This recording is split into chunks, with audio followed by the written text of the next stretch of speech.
Bonjour et bienvenue dans cette nouvelle édition de nos perspectives d'investissement. L'économie mondiale va-t-elle se redresser du choc du commerce mondial en 2020 ? La réponse est oui, mais la reprise sera lente et les séquelles durables. À certains égards, les nouvelles sont bonnes. Effectivement, les indicateurs de l'activité mondiale ont atteint le creux de la vague et la récession a été évitée. Les conditions monétaires devraient rester favorables. Et enfin, le risque d'un Brexit sans accord s'estompe. Un optimisme modéré renaît d'ailleurs sur le front des pourparlers commerciaux, et ici nous envisageons deux scénarios possibles.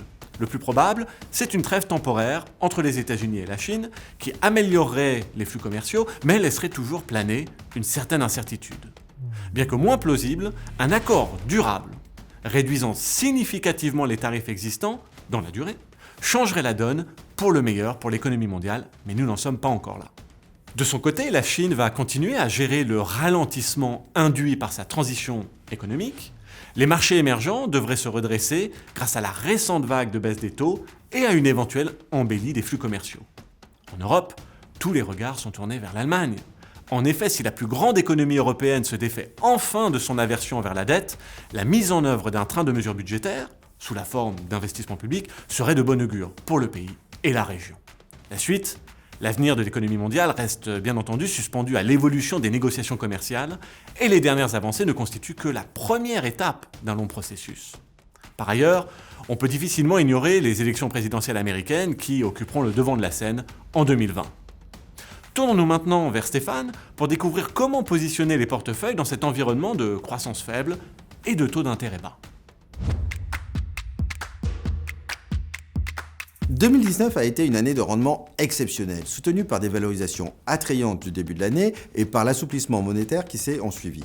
Mais cela n'a pas été sans peine et les marchés financiers ont vécu au rythme de la guerre commerciale et du Brexit. En 2020, les performances se limiteront vraisemblablement à une progression à un seul chiffre.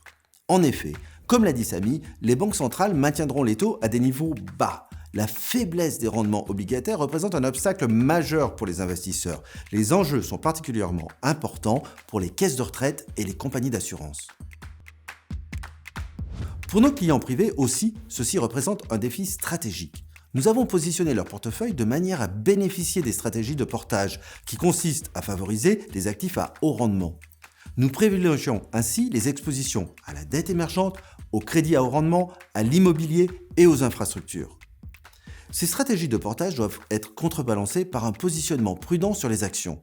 La croissance économique sera certes faible, mais positive, ce qui devrait favoriser une légère progression des bénéfices.